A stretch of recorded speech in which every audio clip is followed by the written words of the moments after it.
আজকে আমরা আরেকটা সৃজনশীল প্রস্তাব নিয়ে আলাপ করব। এটা আমলাতন্ত্র, এটা সংস্কার নিয়ে আলাপ।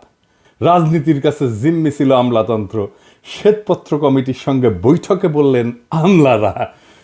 শুনে খুশি হইলাম, হ্যাঁ বুঝলাম, কিন্তু সলিউশন কি? এই যে জিম্মি থাকা, এটা তো আবার হবে না, সেটার উপায়টা কি? আমি সেই চ্যাংরাকাল থেকে শুনে আসতেছি পলিটিসাইজেশন অফ ব্যুরোক্রেসি। কঠিন ইংরেজি কথা, মানে ইংরেজি যেহেতু কইছে সে তো ঠিকই কইছে, তাই না? মানে আমলাতন্ত্রের রাজনীতিকরণ। আমলাতন্ত্র মানে এই যে এখানে সেক্রেটারি আছে, তারপরে এইখানে প্রশাসন আছে, এই যে ইউএনও আছে, ডিসি আছে, এই সব কিছু মিলে এটা হইতেছে আমলাতন্ত্র। সেই চ্যাংরাকাল থেকে শুনে আসতেছি এই আমলাতন্ত্রের রাজনীতিকরণ হয়েছে। কিন্তু চ্যাংরা থেকে বুড়া হইলাম, সমস্যা তাই থাকলো। আমলারা যখন ঠাপ খায় তখন বলে রাজনৈতিক চাপ, পুলিশ যখন ঠাপ খায় তখন বলে রাজনৈতিক চাপ। মানে চাপ সবার জন্য উপকারী বিষয়, সব দায় চাপের উপরে চাপে দেয়, দেয়া বিন্দাস হইয়া বসে থাকে। আজকের আলাপ কেমনে এই চাপ থেকে মুক্ত হইতে পারবে আমলাতন্ত্র, ব্যুরোক্রেসি। হাঙ্গেরে ব্যুরোক্রেটরা, আমলারা এটা এনে শুই নেন আর কি। এই যে সেক্রেটারি, এই যে সচিব, উপসচিব, যুগ্ম সচিব, সহকারী সচিব, ডিসি, তারপরে ইউএনও ইত্যাদি ইত্যাদি, এরা শুনেন একটু। আসেন আল্লাহর নামে শুরু করি। জানতে হবে সেক্রেটারি কাকে বলে, কোথায় থেকে শব্দের উৎপত্তি, আর সচিবালয়ের কাজ কি ধরনের। প্রথমে বুঝি সচিব বলতে আমরা কি বুঝবো। সেক্রেটারি, যার বাংলা করেছি আমরা সচিব, শব্দটা ল্যাটিন। সেক্রেটারি শব্দটা ল্যাটিন শব্দ সেক্রেটারিয়াস থেকে আসিছে, যার অর্থ গোপনীয়তা রক্ষাকারী ব্যক্তি। শব্দটার মূল ধারণা গোপনীয় বিষয়, গোপন গোপন, বুঝাও, যা গোপন তথ্যের সাথে সম্পর্কিত। এই গোপন তথ্যের সাথে সংযুক্ত কাউরে যদি নিযুক্ত করা হয় তারে কয় সেক্রেটারি। সেক্রেটাম এই শব্দটা ল্যাটিন ভাষায় গোপনীয়তা, হ্যাঁ বুঝাও। তো সেক্রেটারিয়াস, তো সেক্রেটারিয়াস মানে এমন একজন ব্যক্তি যিনি গোপন বিষয় গোপনই রাখতে পারেন, কিছু কথা থাক না গোপন। মধ্যযুগে তো ল্যাটিন থেকে ফরাসি ভাষায় এটা এসেছিল, বুঝাও। আইসে এটা হয়ে গেল সেক্রেটারি, বুঝাও। 1400 থেকে 1500 শতাব্দীতে ইংরেজি ভাষায় এক সেক্রেটারিটা আইসা হইল সেক্রেটারি। তো প্রথম এই সেক্রেটারি বলতে বোঝানো হইতো এমন একজন ব্যক্তিকে যিনি শাসক, রাজা বা প্রভাবশালী ব্যক্তির ব্যক্তিগত সহকারী হিসেবে কাজ করতেন এবং তাদের ব্যক্তিগত তথ্য গোপনে রাখতেন, বুঝাও। কিছু কথা থাক না গোপন। তো মধ্যযুগের রাজকীয় সেক্রেটারিরা, সচিবেরা কি কাজ করতেন? গুরুত্বপূর্ণ চিঠি লিখতেন, কূটনৈতিক বার্তা আদান প্রদান করতেন এবং গোপন তথ্য সংরক্ষণ করতেন। কিছু কথা থাক না গোপন। তাই সচিবের প্রাথমিক কাজ ছিল গোপন তথ্যের রক্ষণাবেক্ষণ। তাই সেক্রেটারি শব্দের সাথে, এটার মূল ধারণার সাথে এই গোপনীয়তার বিষয়টা করলে এখনো অন্তর্ভুক্ত আছে, বুঝছাও। তো তাইলে কোনোভাবে এই সচিবদের, সেক্রেটারিদের পাবলিক লাইফে আসা উচিত, জনগণের মধ্যে এসে মাখামাখি করা উচিত, তার কি পলিটিক্যাল অ্যাফেয়ার্সে যুক্ত হওয়া উচিত, রাজনৈতিক কাজে যুক্ত হওয়া উচিত। কিন্তু হইয়া যাচ্ছে তো, তাই না? ক্যাঙ্কে করে হচ্ছে এটাই না দেখে নি, কারণ কাজের ধরনগুলো দেখলে বুঝবো যে সচিবেরা রাজনৈতিক কাজের সাথে যুক্ত হয়ে যায়।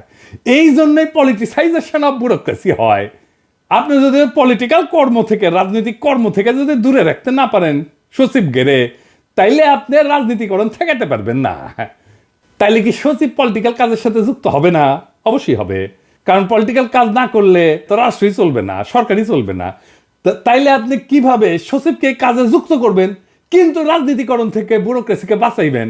এইখানেই আসল মুলসিয়ানা। কাজটা সহজ, কঠিন না। আমরা আজকে সেটাই আলাপ করবনি। তার আগে আমরা আলাপ করে নিই, বুঝে নিই সচিবালয়ে কি কি কাজ করা হয়। অনেকে কবেন কিছুই করে না, ওটা এটাও সত্য, তাও দেখি আর কি। কাগজে কলমে লিখিত পড়িত কি কি কাজ আছে সেটাই না দেখে নিই। হ্যাঁ, তো সচিবালয়ে কি কি কাজ করা হয় সেটা নিয়ে আলাপ করলে আমরা দেখবো যে তাদের কাজের মধ্যে স্পষ্ট বিভাজন আছে। সচিবালয়ের কাজগুলোকে দুই ভাগে ভাগ করা যায়। এটা হইতেছে রাজনৈতিক কাজ, পলিটিক্যাল কাজ, আর এটা হইতেছে রেগুলার প্রশাসনিক কাজ। তেমন কইতে পারেন যে রাজনৈতিক কাজগুলো কি কি? রাজনৈতিক কাজগুলো মূলত মন্ত্রী তার নেতৃত্বে পরিচালিত হয় এবং নীতি নির্ধারণী দিক নির্দেশনা কার্যক্রমের সাথে সম্পর্কিত। যেমন ধরেন নতুন আইন বা নীতিমালা প্রণয়ন, এটা পলিটিক্যাল কাজ। পলিটিক্যাল ডিসিশন, যেমন ধরেন নতুন বিশেষ প্রকল্প বা কর্মসূচি অনুমোদন, এটা পলিটিক্যাল কাজ। তারপরে ধরেন অর্থনৈতিক পরিকল্পনা, যেমন ধরেন বাজেট প্রণয়ন করা, উন্নয়ন প্রকল্পে অগ্রাধিকার দেওয়া, এইগুলো পলিটিক্যাল কাজ। তারপরে ধরেন উচ্চ পর্যায়ের আলোচনা, জাতীয় এবং আন্তর্জাতিক বিষয় নিয়ে আলোচনা এবং চুক্তি, এটা পলিটিক্যাল কাজ। তারপরে ধরেন সংসদে মন্ত্রণালয়ের কাজকাম উপস্থাপন করা, প্রশ্নের জবাব দেওয়া, এটা পলিটিক্যাল কাজ। তারপরে ধরেন সরকারি কর্মকর্তাদের জন্য কৌশলগত দিক নির্দেশনা দেওয়া, স্ট্র্যাটেজিক দিক নির্দেশনা দেওয়া, এটা পলিটিক্যাল কাজ। আর কি রেগুলার প্রশাসনিক কাজ, রেগুলার অ্যাডমিনিস্ট্রেটিভ ফাংশনস, এইগুলা সচিব এবং প্রশাসনিক কর্মকর্তা দিয়ে পরিচালিত হয়। এইটার মধ্যে মন্ত্রীগুলো খুব একটা যুক্ত হয় না, এগুলো প্রতিদিনের কাজ এবং নীতিমালা বাস্তবায়নের সাথে সম্পর্কিত। আগে পলিটিক্যাল ডিসিশন হয় রাজনৈতিক কার্যক্রমের মধ্যে দিয়ে, আর এটা বাস্তবায়নের কাজটা হয় রেগুলার কাজের দিয়ে। যেমন ধরেন নীতিমালা বাস্তবায়ন, মন্ত্রীর সিদ্ধান্ত অনুযায়ী নীতিমালার বাস্তবায়ন, একটা নীতি নিচ্ছে, সেটা বাস্তবায়ন কেমনে হবে। তারপরে ধরেন এই যে অফিসিয়াল ডকুমেন্ট এগুলো পর্যালোচনা এবং অনুমোদন। তারপরে ধরেন এই হিউম্যান রিসোর্স ব্যবস্থাপনা, মন্ত্রণালয়ের কর্মকর্তা কর্মচারীদের পদোন্নতি, বদলি, প্রশিক্ষণ, বেতন ইত্যাদি ইত্যাদি। তারপরে ধরেন আয় ব্যয়ের তদারকি, বাজেট অনুযায়ী অর্থ ব্যয় নিশ্চিত করা, এই সমস্ত। আর কি জবাবদিহিতা নিশ্চিত করা, বিভিন্ন প্রকল্প এবং কর্মসূচির অগ্রগতি পর্যালোচনা করা, প্রতিবেদন প্রস্তুত করা, সরকারের উচ্চ পর্যায়ে মন্ত্রণালয়ের কাজের অগ্রগতি নিয়ে প্রতিবেদন তৈরি করা।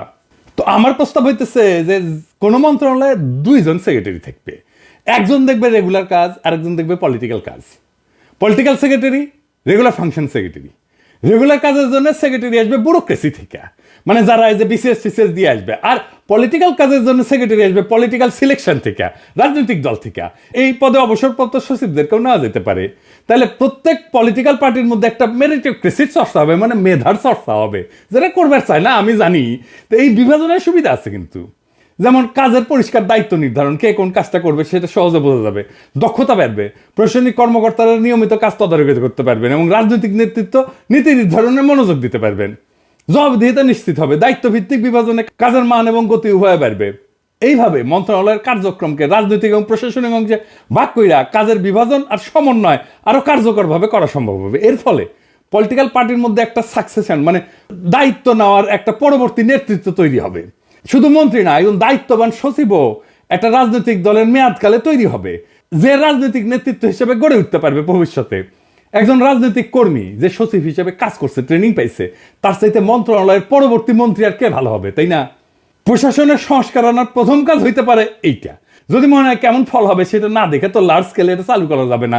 কাজটা এক্ষুনি অন্তর্বর্তীকালীন সরকার করতে পারে, কয়েকটা মন্ত্রণালয়ে। থিওরিটিক্যালি এটা শুধু কয়েকটা সমস্যার সমাধানই করে দিবে না, নতুন সম্ভাবনার দুয়ারও উন্মুক্ত করে দিবে। এখন কথা হইতেছে আমরা এটা করব কিনা। এটা করার এখনই সময়, নতুন বাংলাদেশ গড়ার এখনই সময়। আসেন আমরা এক এক করে সংস্কারগুলো বাস্তবায়ন করে ফেলি এবং নতুন বাংলাদেশ গড়ে তুলি, যেই বাংলাদেশের জন্য আমাদের শহীদরা রক্ত দিছে। ইনকিলাব জিন্দাবাদ।